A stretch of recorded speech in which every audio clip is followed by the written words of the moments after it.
नमस्कार। आज की बात में आपका स्वागत है। आज की बात की शुरुआत करते हैं आज की अच्छी खबर से। वो खबर जिसका इंतजार पूरी दुनिया को है। हर कोई जानना चाहता है कि कोरोना वायरस की वैक्सीन कब तक आएगी, वायरस का मुकाबला करने वाली वैक्सीन कब तक मिलेगी, किसे मिलेगी। तो इन सारे सवालों के जवाब आज करीब करीब मिल गए। बताया गया कि हमारे देश में कोरोना वैक्सीन की डोज फरवरी के पहले हफ्ते तक लोग तक पहुंच जाएगी। और दूसरी खबर है कि अमेरिका में वैक्सीन की पहली डोज आम लोगों को दिसंबर के दूसरे हफ्ते में मिल सकती है। अमेरिकी कंपनी फाइजर ने दावा किया कि उसने ड्रग कंट्रोल डिपार्टमेंट से वैक्सीन के इमरजेंसी यूज की परमिशन मांगी है। अगर 11 दिसंबर तक ये परमिशन मिल जाती है तो 12 दिसंबर को कोरोना वैक्सीन की पहली डोज आम लोगों को दी जा सकेगी।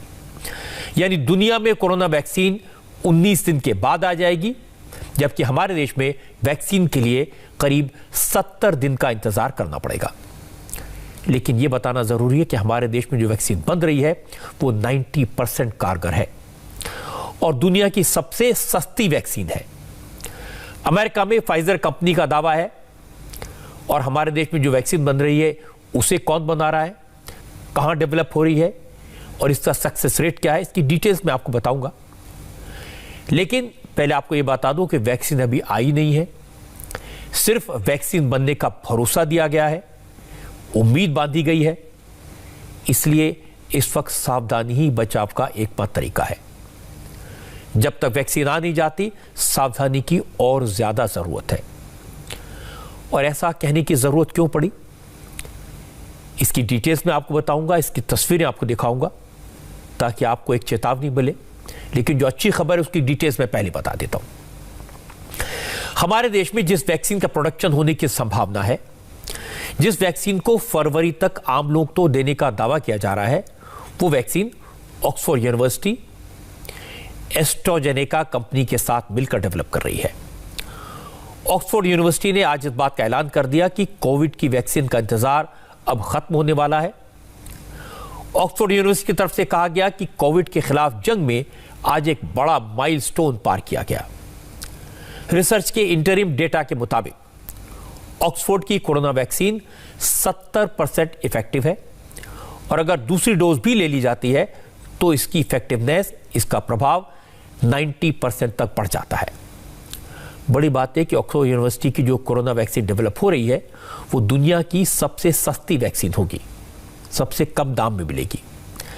आज यूनिवर्सिटी ने कहा उसके साइंटिस्ट ने दुनिया को लो कॉस्ट कोविड वैक्सीन मुहैया कराने की दिशा में एक अहम कदम बढ़ा दिया है और उम्मीद है अगले साल के आखिर तक दुनिया के 3 अरब लोगों को यह वैक्सीन मुहैया कराती जाएगी।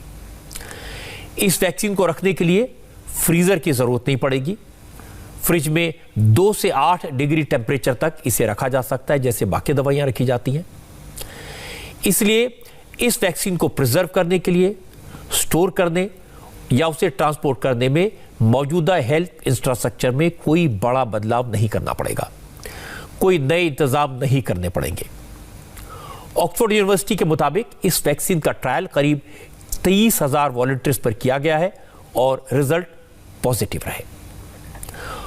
ऑक्सफोर्ड यूनिवर्सिटी जो कोविड वैक्सीन डेवलप करेगी उसका प्रोडक्शन भारत में सीरम इंस्टीट्यूट ऑफ इंडिया करेगा। ऑक्सफोर्ड यूनिवर्सिटी के ऐलान के बाद सीरम इंस्टीट्यूट ऑफ इंडिया के सीईओ आदार पूनावाला ने बताया कि ऑक्सफोर्ड यूनिवर्सिटी की Covishield low cost vaccine logistically काफी बेहतर है। इस वैक्सीन को सुरक्षित रखने के लिए खास इंतजाम नहीं करते पड़ते, इसलिए वैक्सीन आसानी से आम जनता तक पहुंचाई जा सकेगी। मैं आपको बता दूं कि अब तक जो जानकारी सामने आई है उसके मुताबिक एक शख्स को वैक्सीन की ये डोज 2 बार लेनी पड़ेगी और 2 डोज की कीमत 1,000 रुपए के आसपास होगी। पूनावाला के मुताबिक फरवरी में सबसे पहले वैक्सीन की dose health workers, corona patients और बुजुर्ग लोगों को दी जाएगी ताकि आम लोगों को मार्च या अप्रैल तक कोविशील्ड के लिए इंतजार करना पड़े। हालांकि ऐसा नहीं है कि देश के 135 करोड़ लोगों को मार्च अप्रैल में सारी वैक्सीन मिल जाएगी, हर किसी को मिल जाएगी। इतनी बड़ी मात्रा में वैक्सीन के प्रोडक्शन में वक्त लगेगा, इसलिए सभी लोगों तक वैक्सीन स्टेप बाय स्टेप पहुंचाई जाएगी और इसके लिए सरकार ने रणनीति बनानी शुरू कर दी है। प्रधानमंत्री नरेंद्र मोदी राज्यों के साथ विचार कर रहे हैं। कल भी मोदी के चीफ मिनिस्टर के साथ एक मीटिंग होगी।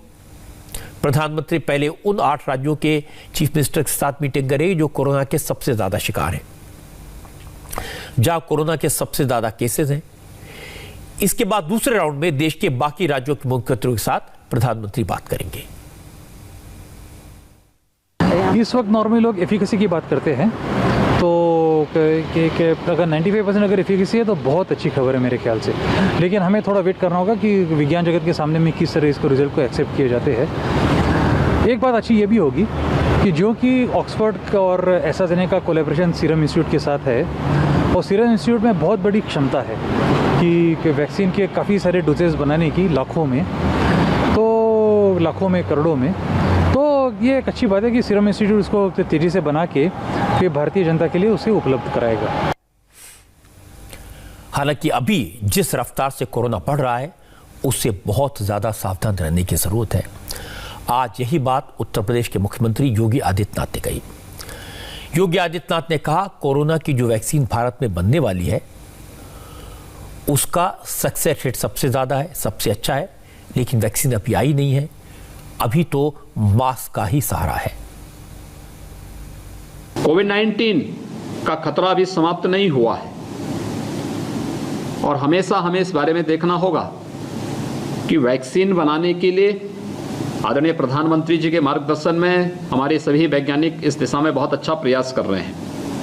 बहुत सार्थक प्रयास भी है। भारत के अंदर जो वैक्सीन बन रही है वह दुनिया के अंदर किसी भी वैक्सीन से ज़्यादा इफेक्टिव दिख रही है। लेकिन उस सब के बावजूद और कोविड मैनेजमेंट के उत्तर प्रदेश के कार्य को WHO जैसी संस्थाओं को भी सराहना करनी पड़ी है। अब ये बात तो कंफर्म्ड है, लगभग पक्की है कि भारत में बनने वाली ऑक्सफोर्ड यूनिवर्सिटी की कोविशील्ड कोरोना वैक्सीन अगले साल फरवरी तक मार्केट में आ जाएगी। लेकिन अमेरिकन फार्मा कंपनी फाइजर का दावा है कि वो अगले महीने ही अपनी वैक्सीन बाजार में उतार देगी। 19 दिन के बाद फाइजर कंपनी की कोरोना वैक्सीन मार्केट में आ जाएगी।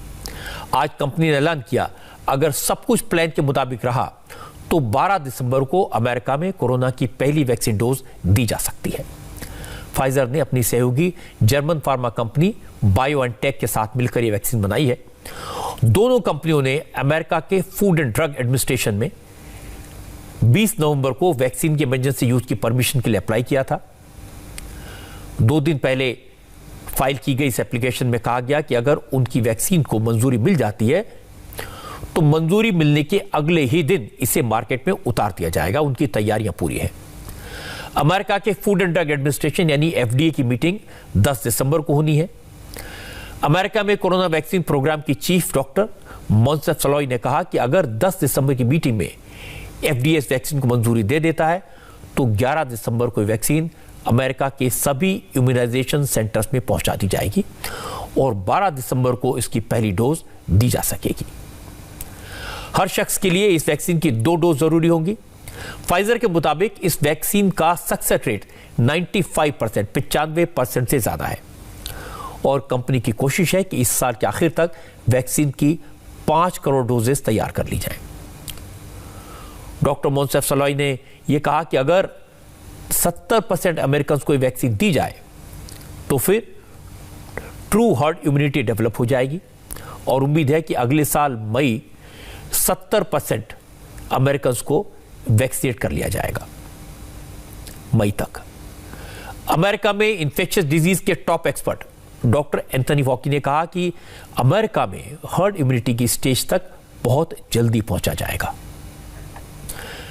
अमेरिका दुनिया की सुपर पावर है, सबसे ताकतवर मुल्क है, हेल्थ के मामले में पूरी दुनिया से बहुत एडवांस्ड है, लेकिन कोरोना के सामने अमेरिका किस कदर बेबस है ये जानेंगे तो आप हैरान रह जाएंगे।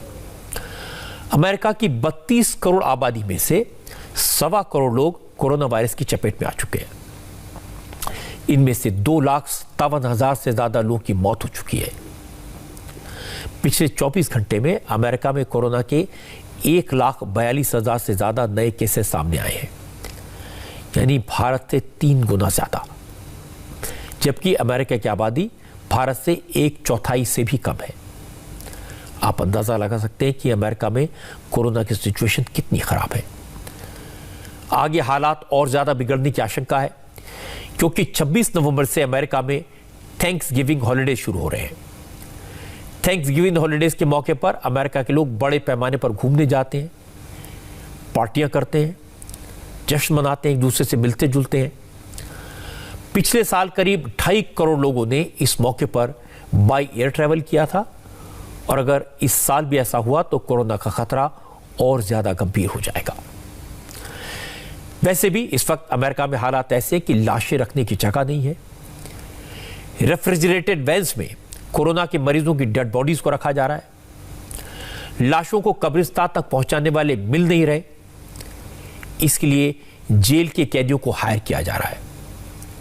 लेकिन टेक्सास समेत अमेरिका के 7 राज्यों में कैदियों को काम के बदले मजदूरी देने का कानून नहीं है, लेकिन कैदियों ने बिना पैसे के कोरोना के मरीजों को लाशों को उठाने से इनकार कर दिया।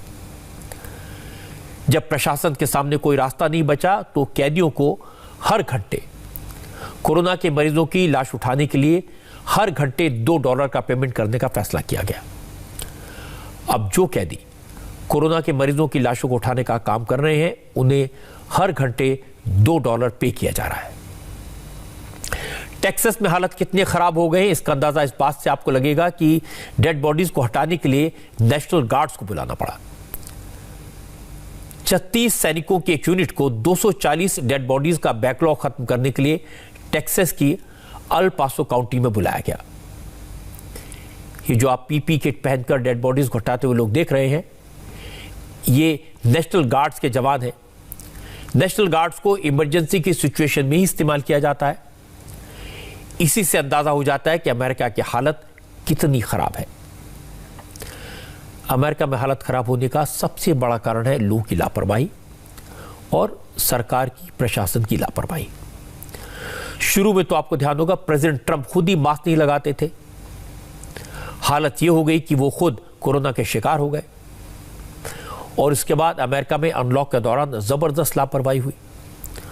लोगों ने सोशल डिस्टेंसिंग का पालन किया, बिल्कुल नहीं किया।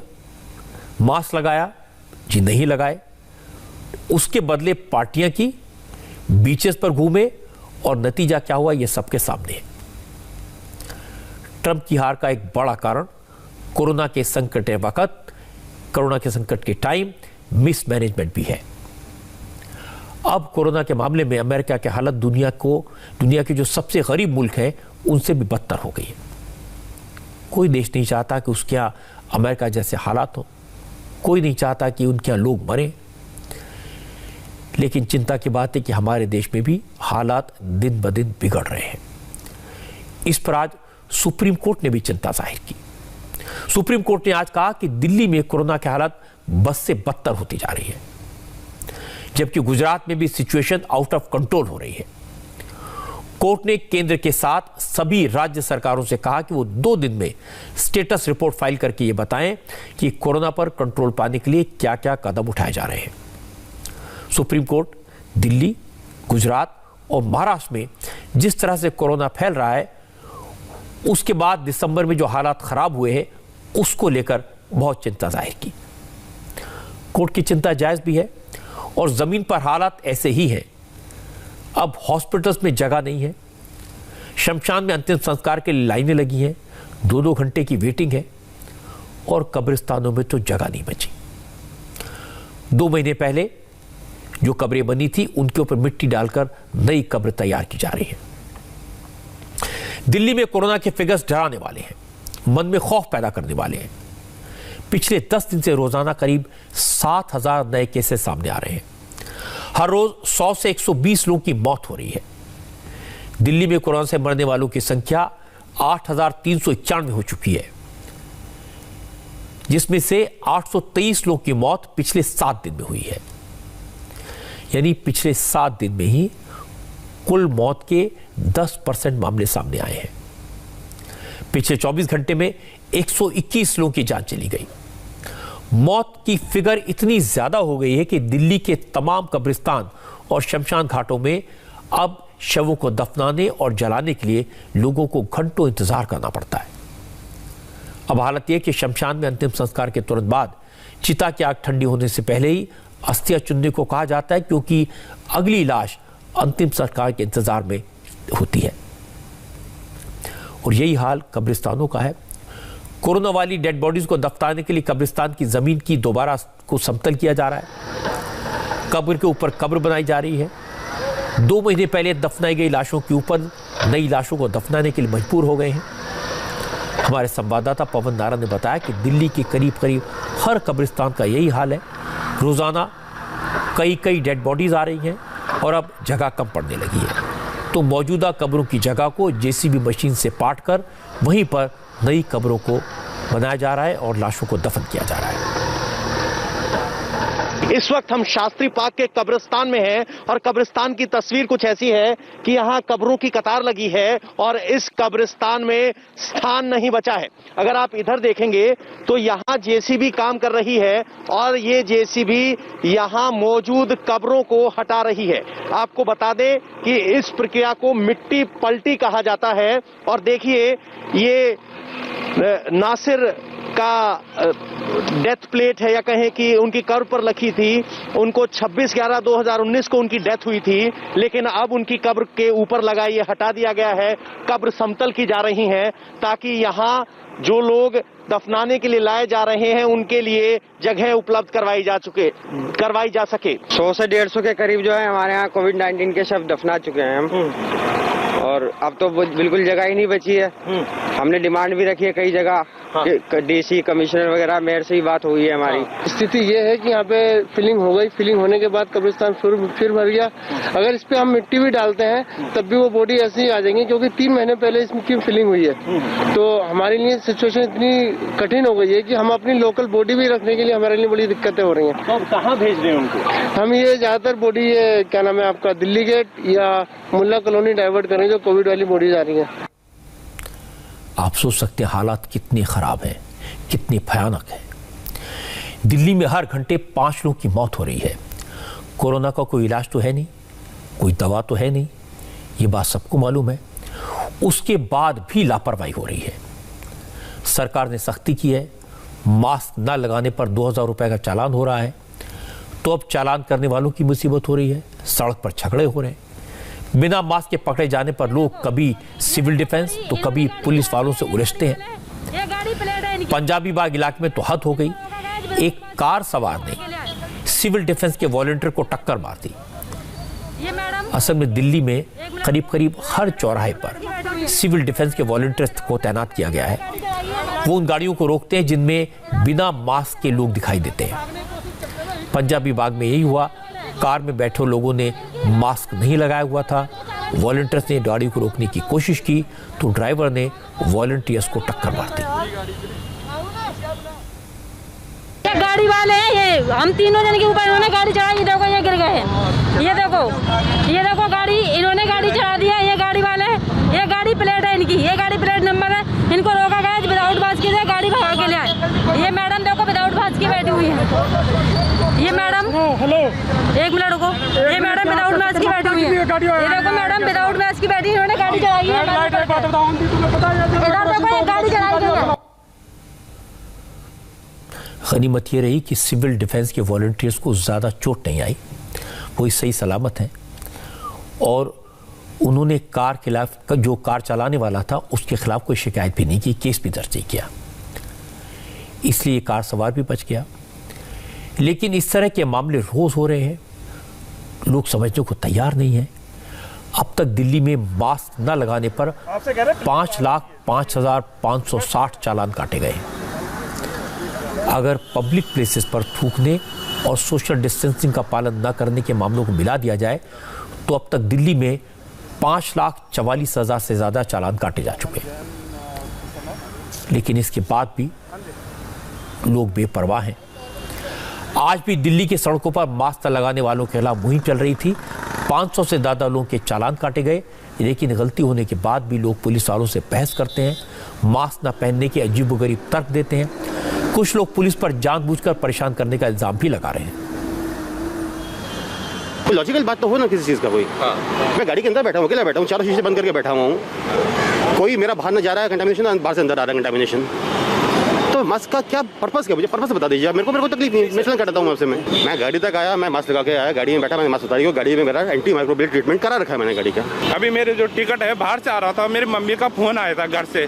जब तक मेरी मम्मी ने बोला बेटा आवाज नहीं आ रही, आवाज नहीं आ रहा है, इसकी वजह से मैंने मास्क नीचे कर दिया। तब तक भाई ने आया फोटो खींच ले मेरे। सर पब्लिक प्लेस मैं मानता हूँ, पर मैंने पूरा नहीं हटाया ना, तो थोड़ा आगे आँख में प्रॉब्लम हो रही है, तो क्या मैं थोड़ा वो नहीं ले सकता? सर ये गलत है, गवर्नमेंट की, हमारी गवर्नमेंट की तरीका गलत है, इसलिए पब्लिक को भी विरोध कर उतरना पड़ेगा। पुलिस पर और वॉलंटियर्स पर इल्ज़ाम लगाने वालों को एक बात समझनी पड़ेगी, चालान का जो पैसा है वो पुलिस वालों की जेब में तो नहीं जा रहा। जो वॉलंटियर्स खड़े हैं उनको भी कोई फ़ायदा नहीं हो रहा, उल्टा सड़क पर खड़े होने से उन्हें कोरोना का खतरा पैदा हो सकता है, वो रिस्क ले रहे हैं। इसके बाद भी लोगों को समझा रहे हैं, अगर आप चालान से बचना चाहते हैं तो मास्क पहनिए। मास्क पहनेंगे तो 2000 रुपये भी बच जाएंगे और कोरोना से जान भी बच जाएगी। लोगों को कोरोना से बचाने के लिए जल्द से जल्द इन्फेक्शन को डिटेक्ट किया जा सके, इसके लिए भी काफ़ी मुस्तैदी से काम शुरू हुआ है। आज होम मिनिस्टर अमित शाह ने दिल्ली में ICMR की मोबाइल वैन का इनॉग्रेशन किया। अब सड़क पर ही लोगों का कोरोना टेस्ट हो सकेगा। एक दिन में 3000 लोगों के टेस्ट होंगे और रिपोर्ट 6 घंटे में आ जाएगी। बड़ी बात है कि इस वैन में RT-PCR टेस्ट होगा और लोग सिर्फ 499 रुपए में कोरोना टेस्ट करवा सकेंगे। मकसद ये है कि जल्द से जल्द कोरोना के मरीजों का पता लग सके और मरीजों को कैरियर बनने से रोका जा सके। अब सरकार उन बाजारों को सील करेगी जहां लोग लापरवाही करते हुए नजर आएंगे। दिल्ली सरकार ने सोशल डिस्टेंसिंग के उल्लंघन को लेकर नांगलोई की जनता मार्केट और पंजाबी बस्ती मार्केट को सील किया था, लेकिन सरकार की सख्ती का कोई खास असर नहीं दिखा। आज दिल्ली के आजादपुर सब्जी मंडी में सोशल डिस्टेंसिंग जरा भी नहीं दिखाई दी। मास्क तो ज्यादातर लोगों के पास था, लेकिन बहुत से लोगों ने मास्क को मुंह पर लगाने के बजाय गले में लटका हुआ था। जब तक दवाई नहीं तब तक कोई ढिलाई नहीं। सभी लोग ध्यान दें, आप सभी को APMC के तरफ से ये सूचित किया जा रहा है कि सोशल डिस्टेंसिंग ऊंची दूरी पर जरूर रहे, 1-1, 2-2 मीटर की दूरी बना के रखें। सभी लोग मुंह पे मास्क जरूर लगाएं। मंडी परिसर के अंदर कोई भी व्यक्ति बिना मास्क के ना घूमे, अन्यथा दिल्ली सरकार की तरफ से 2000 रुपए का चालान किया जाएगा। ये आपको APMC के द्वारा सूचित किया जा रहा है कि सोशल डिस्टेंसिंग जरूर रखें। भैया बिना मास्क के आप लोग कहाँ जा रहे हैं? मैडम लगा रखा था कि खिसक गया नीचे ये। लेकिन आपको नहीं लगता कि आप मंडी में आए हैं नहीं तो और मास्क नहीं लगाएंगे? नहीं, खिसका हुआ था मैडम, कहते अभी खिसक गया ये। आप मंडी में खड़े हैं और मास्क नहीं आपके पास? बोर्ड के अंदर रखा हुआ है। नहीं, आपको नहीं लगता कि आप यहाँ पर निर्देश तो दे रहे हैं खुद, लेकिन आपके पास मास्क है? नहीं, अंदर बोल गया, काम में लग रहा था ना, अभी अंदर बोल गया। बिना मास्क है अभी बैठे। आपको पता नहीं कि चालान हो रहा है? मास्क है, खोल कर। भाई साहब बिना मास्क के कहाँ बैठे आप? बिना मास्क के आप ना मास्क लगाया। आप लगाया आपने ना जब कोई ग्राहक ना आ रहा है ना तो मैंने हटाया, थूका मैंने। अभी मास्क तो लगा देते हैं, जैसे खरीदारी में ऐसे कर रहे हैं ना। अरे खरीदारी के दौरान ही तो पहन के रखना है ना। हाँ जी, मैं बिना मास्क के आप सब्जी बेच रहे हैं? हाँ जी, थोड़ा सा हो जाता है ऐसे। जरूरी नहीं लगता क्या? अरे जी गमछा लगा रखा था जी, और गमछा उतार के ले गया वो गमछा मेरा। कोरोना के खिलाफ जंग में सबसे बड़ी प्रॉब्लम लोगों का ये एटीट्यूड है। लोग कोरोना को मजाक में ले रहे हैं। कोरोना से डरना या घबराना नहीं है, लेकिन इसका मतलब ये नहीं कि सावधानी न बरती जाए। इस तरह की दिक्कत सिर्फ दिल्ली में नहीं है, मुंबई के लोगों का व्यवहार भी ऐसा ही है। इसलिए मुंबई में भी कोरोना की रफ्तार फिर से बढ़ने लगी है। 22 दिन बाद कल मुंबई में एक बार फिर 1100 से ज़्यादा कोरोना के नए केसेस सामने आए। 19 लोगों की मौत हो गई। आज भी 800 से ज़्यादा नए मामले रिकॉर्ड हुए और चिंता की बात यह कि महाराष्ट्र में 5 दिनों से लगातार 5000 से ज़्यादा नए केसेस सामने आ रहे हैं। लेकिन लोगों को हालत की गंभीरता का शायद अंदाज़ा नहीं है। मुंबई की मार्केट में अब भी बुरा हाल है। क्रॉफर्ड मार्केट हो, दादर की फूल मंडी हो या फिर बोरीवली की सब्जी मंडी, हर जगह आज भी भीड़ दिखाई दी। मास्क लगाया हूँ। डर लगता है कोरोना का? हाँ? कोरोना से डर लगता है?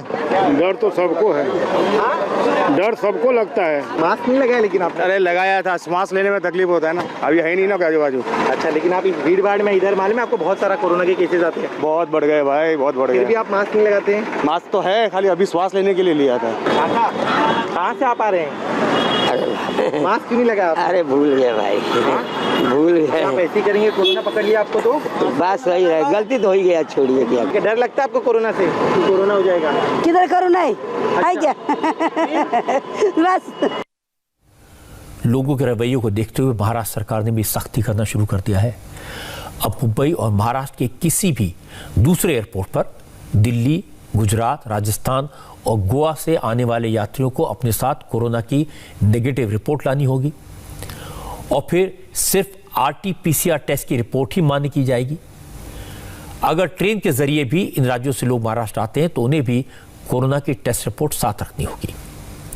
सड़क के रास्ते दूसरे राज्यों से महाराष्ट्र आने वाले लोगों की बॉर्डर पर चेकिंग की जाएगी। अगर कोरोना के सिम्टम्स हुए तो उन्हें वापस भेज दिया जाएगा। 25 तारीख को एकादशी के लिए भी उद्धव ठाकरे ने लोगों से अपील की है कि वो मंदिरों में भीड़ ना लगाएं। महाराष्ट्र सरकार ने गुजरात से आने वाले लोगों को कोरोना रिपोर्ट इसलिए मैंडेटरी कर दी है क्योंकि वहां भी दिवाली के बाद से दोबारा कोरोना का विस्फोट हो रहा है। अहमदाबाद, सूरत, राजकोट और वडोदरा जैसे बड़े शहरों में कोरोना वायरस का संक्रमण तेजी से फैल रहा है। पिछले एक हफ्ते में अहमदाबाद में 2400 से ज्यादा, सूरत में 1700 से ज्यादा केसेस डिटेक्ट हुए, राजकोट में 865 और वडोदरा में 1077 केसेस सामने आए। और ये जो नंबर है पिछले 2 महीनों के केसेस के मुकाबले डबल है, 2 गुना है, डराने वाला है। इसी वजह से सरकार ने फिर से पाबंदियां लगाई हैं। सूरत, वडोदरा, अहमदाबाद और राजकोट में नाइट कर्फ्यू लगा दिया गया है और ये नौबत इसलिए आई क्योंकि लोग कोरोना को मजाक में ले रहे थे। यहाँ अहमदाबाद की कालूपुर मार्केट जहाँ पे हमने देखा था कर्फ्यू से पहले पैनिक बाइंग की वजह से भीड़ दिख रही थी, ऐसा नहीं है। यहाँ वैसे ही काफ़ी भीड़ आज फिर से शुरू हो गई है। भीड़ को कंट्रोल करने के लिए यहाँ पे टोकन वगैरह भी दिए जा रहे हैं। यहाँ जो लोग खड़े हुए टेम्परेचर चेक कर रहे हैं, जो भी आता जाता है उसको टोकन जरूर प्रोवाइड किया जा रहा है। वो इसलिए ताकि सोशल डिस्टेंसिंग मेंटेन हो सके। भीड़ देखिए किस तरह से यहाँ पे लगातार बढ़ती जा रही है। सुबह से अब तक यहाँ पे भीड़ जो है वो लगातार बढ़ रही है। गनीमत खाली एक इस बात की दिख रही है कि लोगों ने मास्क पहने हुए हैं। हालांकि अभी भी कुछ लोग ऐसे हैं जो मास्क नहीं पहन रहे हैं, ढंग से नहीं पहने हुए हैं। आप देखिए, आपने मास्क क्यों ढंग से नहीं पहना हुआ? मास्क तो पहन लो, आटले उतरी जाए लूज से ना निकल गया भैया, निकल जाता है, ढीला हो गया। तो मालूम है ये आपके लिए खतरनाक? मेरे लिए खतरनाक है, सही है। और आपको पता है इसी वजह से कर्फ्यू लगाना पड़ा, फिर फायदा क्या हुआ इसका? रिपोर्टर्स भी करें तो क्या करें, पूछें तो कितने लोगों से पूछें, समझाएं तो कितनों को समझाएं। हर शहर में एक ही तरह के बहाने हैं। अब तक तो गिने चुने शहरों में, गिने चुने राज्यों में कोरोना के ज़्यादातर केसेस सामने आ रहे थे, लेकिन अब छोटे छोटे राज्यों में भी कोरोना का इन्फेक्शन बढ़ने लगा है और ये वाकई में चिंता की बात है। मैंने हिमाचल के लाहौल स्पीति का थुरांग गांव, वहां की रिपोर्ट देखी। इस पूरे गांव में कोरोना का वायरस फैल गया है। गांव में कुल 42 लोग रहते हैं, इनमें से एक को छोड़कर बाकी 41 लोग कोरोना की चपेट में आ गए हैं। कुछ दिन पहले तक इस गांव में कोरोना का कोई मरीज नहीं था, लेकिन लॉकडाउन खुलने के बाद बंदिशें कम हुई, कुछ टूरिस्ट यहां पहुंचे और अपने साथ कोरोना का वायरस ले आए। अब पूरा गांव कोरोना का घर बन गया है। हिमाचल सरकार ने आज कुछ सख्त फैसले लिए हैं।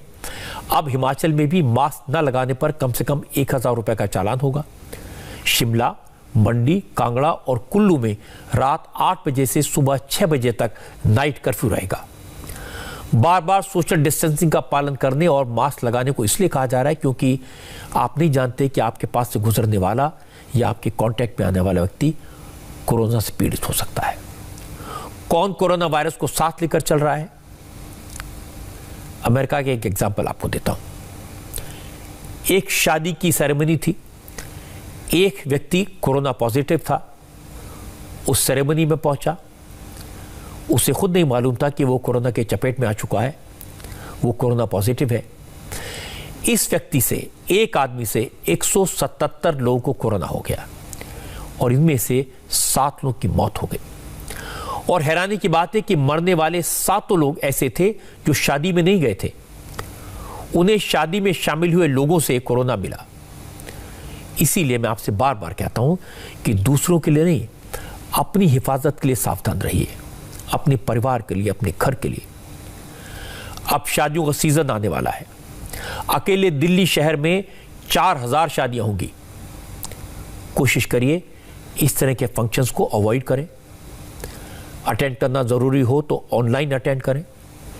जहां भीड़ हो उस जगह से दूर रहे। जब भी घर से निकले मास्क लगाकर निकलें। हो सके तो सैनिटाइजर का इस्तेमाल करें, वरना बार बार हाथ जरूर धोएं, क्योंकि जब तक वैक्सीन आ नहीं जाती, जब तक वैक्सीन डिलीवर नहीं हो जाती, तब तक सावधानी ही आपको कोरोना से बचा सकती है।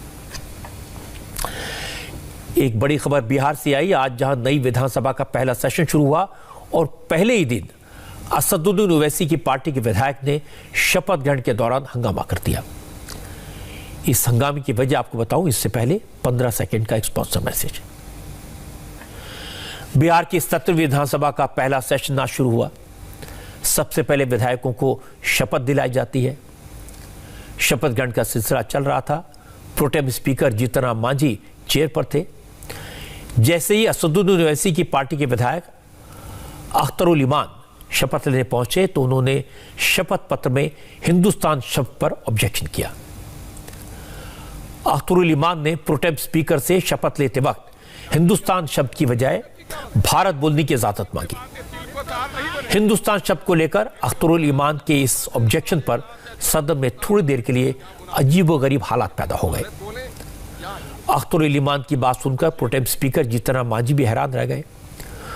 उन्होंने अख्तरुल ईमान की बातों पर आपत्ति जताई।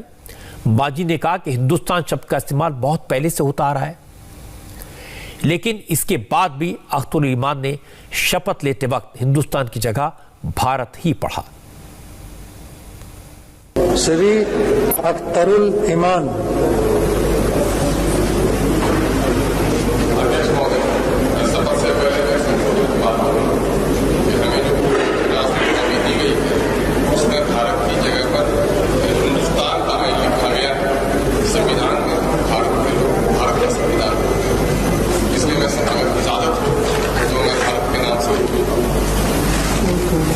सचिव महोदय, इसमें क्या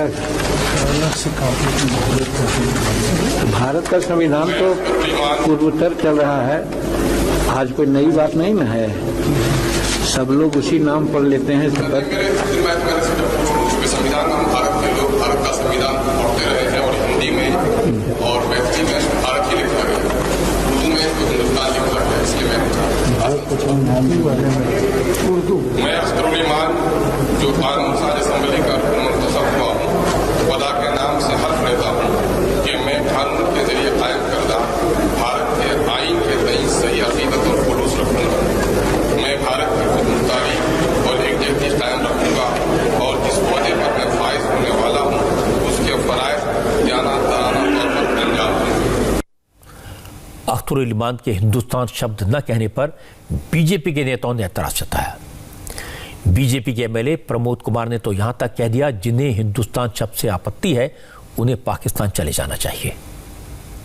जिसको हिंदुस्तान पसंद नहीं है वो पाकिस्तान जाए, और जिसको हिंदुस्तान के मिट्टी में स्नेह प्रेम नहीं है वो जाए पाकिस्तान के मिट्टी में दीदार करे। वो भारत की जगह जो कह रहे थे वो भारत में जो शपथ लिया, तुष्टीकरण की नीति है, यही तो अलगाववादी ताकत है और भेदभाव नीति पैदा करके हिंदुस्तान में विभेद पैदा करना चाहते हैं। शपथ के दौरान उन्होंने भारत का इस्तेमाल किया, भारत में भी तो क्या आपत्ति है? ठीक है, हिंदुस्तान और भारत में अंतर क्या है? हिंदुस्तान जिसको पसंद नहीं है वो पाकिस्तान जाए।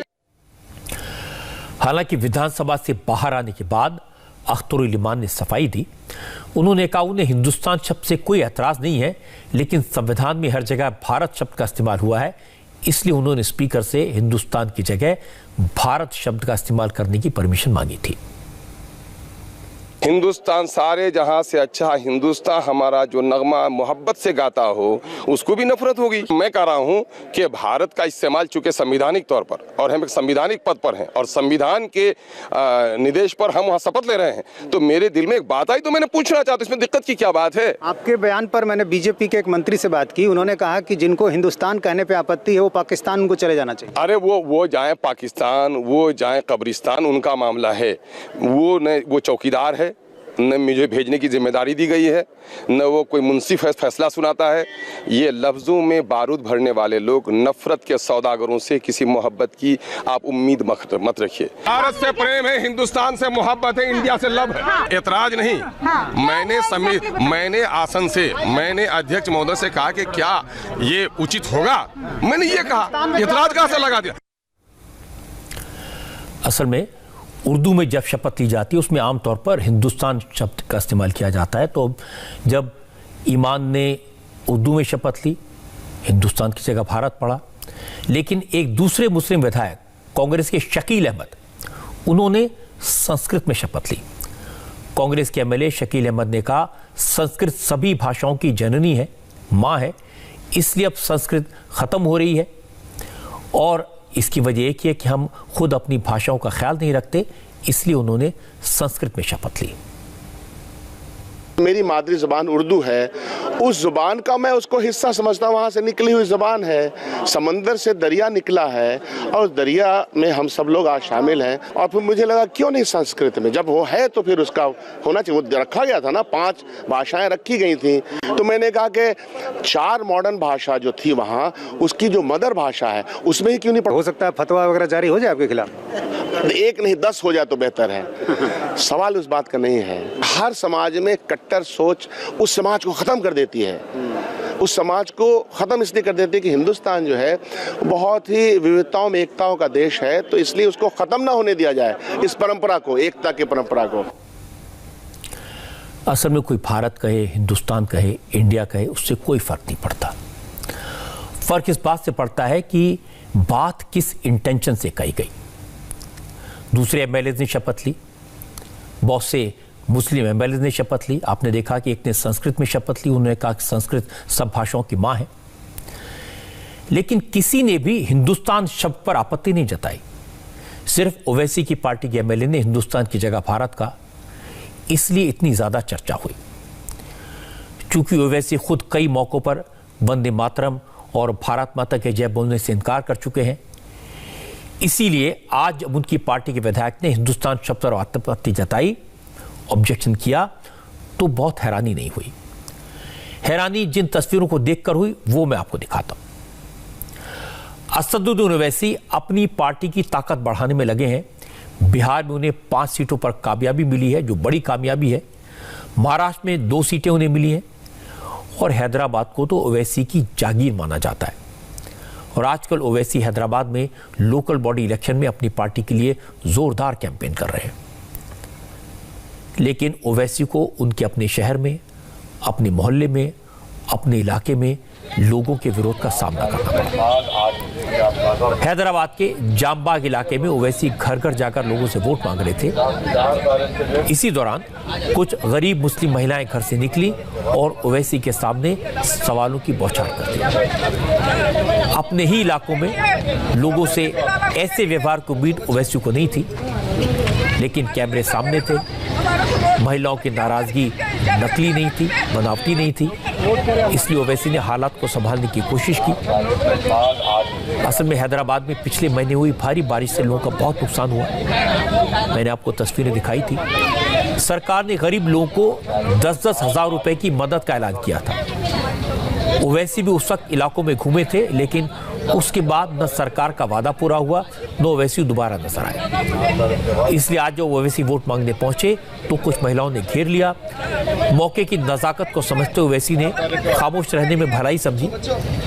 ओवैसी ने चुनाव के बाद महिलाओं को मदद करने का भरोसा जताया। बात आगे बढ़ती इससे पहले वो वहां से निकल भी गए। खानदान वालों को बांट लिए हमारे को नहीं मिला पैसा।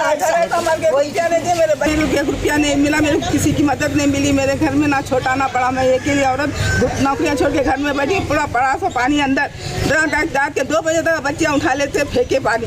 1 रुपया नहीं दिया। आलिया मस्जिद के खड़े रहे, पूरे घुटने दर्द हुए, हमारे को 1 रुपया नहीं दिया। अपने अपने रिश्तेदारों पे तकसीम कर लिए पैसा, हमारे को नहीं दिए साहब। हमारे खत्म खाने जगह है, मेरी बच्ची जानवर कॉलोनी में 2 जने उसके ऊपर गिर गए, मेरे घुटने पूरे झोला गए, नहीं दिए हमारे को। साहब बोले ये वोटिंग के बाद में अम्मा दिलाते तुम्हारा नंबर लिए ना बच्चियों का, पूछा आपको दिला देते तुम्हारा घर है। क्या पूछा अभी आप? दिलाते बोले पैसा क्या नहीं ऐसा कोई नहीं दिए, क्या तो नहीं दिए साहब हमारे को। यहाँ पे बोले आलिया मस्जिद के खड़े रहे, हम आपको नहीं दिए बोले।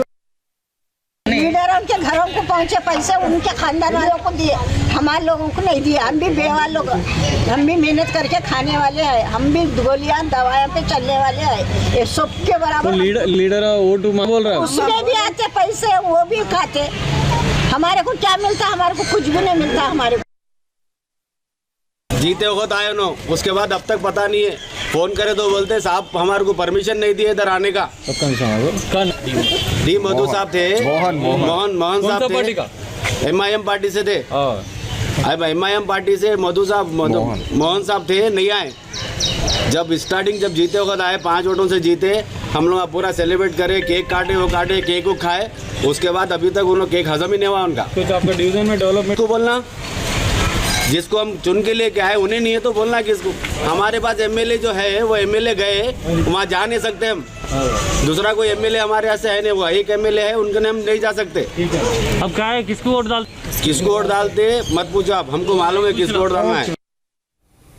हैदराबाद में विरोध की ऐसी आवाजें सुनकर, लोगों की नाराजगी सुनकर ओवैसी भी सरप्राइज हो गए, हैरत में पड़ गए। ये उनके लिए बड़ी बात है। लोग हैदराबाद में बारिश के दौरान हुई बदइंतजामी और उसके बाद सरकार की तरफ से किए गए वादों को पूरा न होने से काफी नाराज हैं।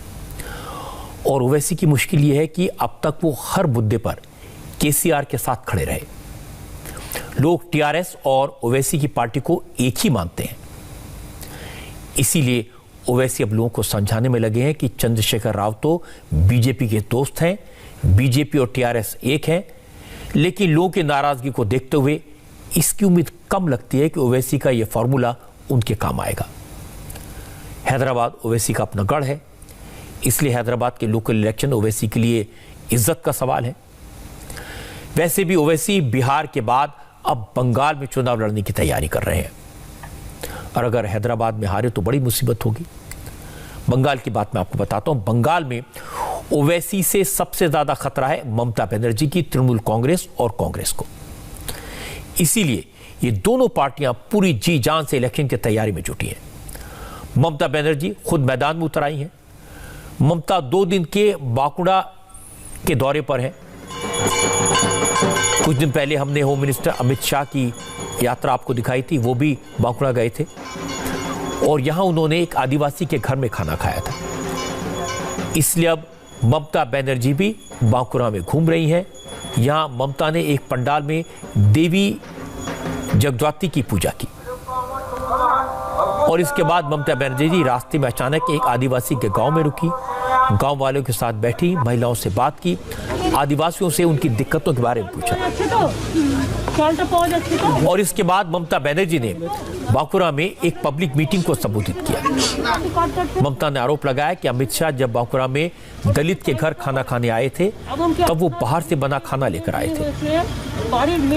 ममता ने अमित शाह पर एक और अटैक किया। आरोप लगाया कि अमित शाह ने बिरसा मुंडा बताकर जिस मूर्ति को माला पहनाई थी वो मूर्ति बिरसा मुंडा की नहीं थी, वो मूर्ति एक शिकारी की थी।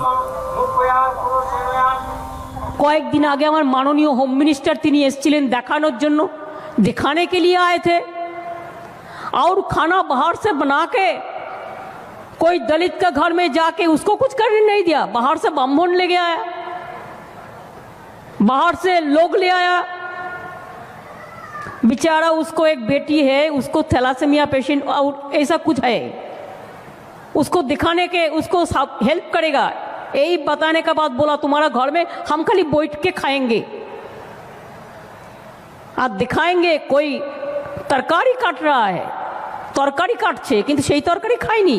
एक मूर्ति में मला चढ़ाया, बाद में मेरे को याद हुआ আপনারা বললেন আরে ওটা বিরসা মুন্ডা নয়, ওটা একটা অন্য কোনো শিকারীর মূর্তি হবে। আমি শিকারীকেও সম্মান জানাই, সেও তো আমার ভাই, কিন্তু তুমি মিথ্যা কথা বলছো কেন?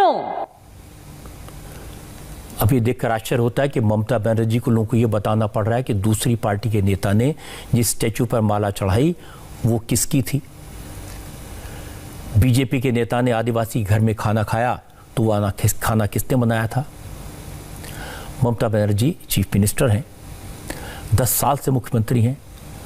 उम्मीद तो यह है कि वो 10 साल के काम बताएं, काम के आधार पर वोट मांगें, लेकिन ममता ऐसा नहीं कर रही और मतलब साफ है, तृणमूल कांग्रेस बंगाल में मुश्किल में तो है। बीजेपी ने ममता को बड़ी चुनौती दी है। बंगाल में कांग्रेस और लेफ्ट फ्रंट मिलकर चुनाव लड़ने की तैयारी कर रहे हैं, लेकिन कांग्रेस फिलहाल आपसी कलह में जूझ रही है। कांग्रेस की अंदरूनी फूट के बारे में आपको बताऊंगा एक ब्रेक के बाद। आज की एक और बड़ी खबर कांग्रेस में चल रही कलह को लेकर है। कांग्रेस से पिछले 6 साल में कई चुनाव हारे हैं, बार बार चुनाव हारे हैं, और जब जब चुनाव हारे राहुल गांधी की लीडरशिप पर सवाल उठे। अब बिहार के चुनाव में जो नतीजे आए, गुजरात में, मध्य प्रदेश में जैसे कांग्रेस की हार हुई, इसको लेकर बहुत सारे सवाल उठे हैं। इस बार पार्टी के सीनियर लीडर गुलाम नबी आज़ाद ने भी मोर्चा खोला है। आज़ाद ने डायरेक्ट और तीखी बात कही है। गुलाम नबी आज़ाद ने कहा कि पार्टी के बड़े नेता जनता से कट गए हैं, पार्टी में 5 स्टार कल्चर है। आज़ाद ने कहा कि अब कांग्रेस का भला तभी हो सकता है जब ब्लॉक से लेकर पार्टी अध्यक्ष तक हर लेवल पर चुनाव हो। 5 स्टार से इलेक्शन नहीं लड़े जाते हैं। आज हमारी प्रॉब्लम लीडरों की क्या है? लीडरों के है टिकट ले दिया तो जाके 5 स्टार में पहले बुक हो गया, फिर 5 स्टारों में भी कौन सा अच्छा है उसमें चले जाए कि 5 स्टार डिलक्स होगा तो उसमें जाएंगे, फिर एयर कंडीशन गाड़ी के बगैर नहीं जाएंगे, फिर जहां कच्ची सड़क है वहां नहीं जाएंगे। कनेक्ट टूट गया लोगों के साथ। वो ब्लॉक लोगों के साथ कनेक्ट टूट गया है, डिस्ट्रिक्ट लोगों के साथ कनेक्शन टूट गया है। प्रॉब्लम क्या है कि जब कोई पदाधिकारी हमारी पार्टी में बनता है तो वो लेटर पैड तो छाप देता, विजिटिंग कार्ड भी बना देता, तो वो समझता है कि बस मेरा काम खत्म हो गया। जिम्मेदारी समझनी चाहिए। जब तक ये अपॉइंटेड लोग होंगे वो नहीं जाएंगे, जब इलेक्टेड लोग होंगे उसको अपनी जिम्मेदारी का मालूम होगा और वो जिम्मेदारी चुन लोगे लोग जिनको पार्टी से इश्क होगा। अभी तो कोई भी बन जाता है। गुलाम नबी आज़ाद की बात राहुल गांधी की करीबी नेताओं को बुरी लगी। लोकसभा में पार्टी के नेता अधीर रंजन चौधरी ने कहा, जो लोग अब तक पदों पर बैठकर मलाई खाते रहे अब ज्ञान दे रहे हैं, ये ठीक नहीं है। जिस नेता ने आज नाराजगी जता रहे हैं कि 5 स्टार कल्चर वगैरह वगैरह, आज तक वो नेता तो यही कल्चर में बड़ा होते यहाँ तक पहुंच चुके हैं। तो आपको लगता है आजाद साहब की देन है 5 सितारा कल्चर? नहीं, मैं ये नहीं कहते, उनकी सबको जानकारी है, तो कभी तो उन लोग इस तरीके की कल्चर के खिलाफ नहीं कहा। आज कर रहे हैं, मैं सुन रहा हूँ, लेकिन मुझे इस बारे में कोई जानकारी नहीं है, क्योंकि हमारे पार्टी किसी को 5 स्टार में रखता है या नहीं, ये सबसे ज्यादा जिन लोग जिम्मेवारी संभाले थे पार्टी के उन्हीं लोगों को जानकारी होगी। राहुल जी कोई जादू करते नहीं है, बस में जो होता वही कर रहे हैं। हम क्या कर रहे हैं? मीडिया के सामने हमारे पार्टी की अंदरूनी बात कहने में क्या फायदा होता है, मुझे जानकारी नहीं है। आप सेहत में अगर खत रहे, खत के ऊपर नीमक छिटाते रहो तो नीमक छिड़काते रहो तो इसे क्या समझेगा लोग। 1.5 साल पहले राहुल गांधी ने कहा था कि वो पार्टी अध्यक्ष पर नहीं रहना चाहते, इस्तीफा दे दिया था, और 1.5 साल से कांग्रेस जैसी बड़ी पार्टी के पास कोई अध्यक्ष नहीं है। इसलिए गुलाम नबी आज़ाद ने जो सवाल उठाए, कपिल सिब्बल ने जो सवाल उठाए, उनमें कुछ गलत नहीं है। ये नेता सिर्फ ये कह रहे हैं कि इतनी बड़ी पार्टी, इतनी पुरानी पार्टी, इसके पास एक अध्यक्ष तो हो, एक ऐसा नेता तो हो जिसके पास कार्यकर्ता जा सकें, एक ऐसा लीडर तो हो जो रणनीति बना सके। और वाकई में कांग्रेस के कार्यकर्ता पूरे देश में इस बात से बहुत डिमोरलाइज हैं कि पार्टी एक के बाद एक लगातार चुनाव हारती जा रही है और किसी को कोई परवाह नहीं है। एक अच्छी खबर आपको बता दूं, आत्मनिर्भर भारत की मुहिम को आगे बढ़ाते हुए HAL ने इंडियन एयरफोर्स के लिए 2 लाइट हेलीकॉप्टर तैयार कर लिए हैं। इस हेलीकॉप्टर की खासियत मैं आपको बताऊंगा और इसकी तस्वीरें आपको दिखाऊंगा ब्रेक के बाद। एक और अच्छी खबर आपको बता दूं, हिंदुस्तान एरोनॉटिक्स लिमिटेड ने इंडियन एयरफोर्स के लिए 2 लाइटवेट हेलीकॉप्टर बनाए हैं, लाइट कॉम्बैट हेलीकॉप्टर और लाइट यूटिलिटी हेलीकॉप्टर। बहुत जल्द एयरफोर्स को ये डिलीवर कर दिए जाएंगे। इंडिया टीवी के डिफेंस एडिटर मनीष प्रसाद ने आज बेंगलुरु में इन दोनों हेलीकॉप्टर्स में उड़ान भरी। मनीष ने बताया कि लाइट कॉम्बैट हेलीकॉप्टर का वजन एयरफोर्स के मौजूदा कॉम्बैट चॉपर अपाचे से आधा है। इसकी वजह से ये हाई ऑल्टीट्यूड पर आसानी से लैंड कर जाता है। इस लाइट कॉम्बैट हेलीकॉप्टर में कई खूबियां हैं। 20 किलोमीटर तक दुश्मन के टारगेट को डिस्ट्रॉय कर सकता है। रडार इसे आसानी से पकड़ नहीं सकता। एयरफोर्स को इस तरह के 162 हेलीकॉप्टर्स की जरूरत है। इंडियन प्रोडक्ट्स जो होगा उसको कहते प्रेफरेंस मिलेगा फॉरेन प्रोडक्ट्स से ज़्यादा। तो इससे एक एडवांटेज ये है कि हमारे जितने बाकी इंडस्ट्रीज़ हैं उनको एक गारंटी रहता है कि उनके पास बिजनेस रहेगा। इससे ये हो सकता है कि इन लोग का जो इन्वेस्टमेंट इस सेक्टर में है ये बढ़े, प्राइवेट कंपनी और आए अंदर इस एरिया में, और हमारे यहाँ से जो डिफेंस प्रोडक्ट्स हैं इसमें वृद्धि हो यहाँ से। रक्षा के क्षेत्र में भारत लगातार आत्मनिर्भर बनता जा रहा है। हमारी फौज की ताकत लगातार बढ़ रही है, लेकिन पड़ोस में पाकिस्तान में वहाँ की आर्मी, वहाँ की सरकार लगातार आवाम के गुस्से का सामना कर रही है। आखिर पाकिस्तान की जनता सरकार से, वहाँ की फौज से इतनी नाराज क्यों है? इस पर डिटेल रिपोर्ट देखने के लिए चलते हैं पंकज भार्गव के पास।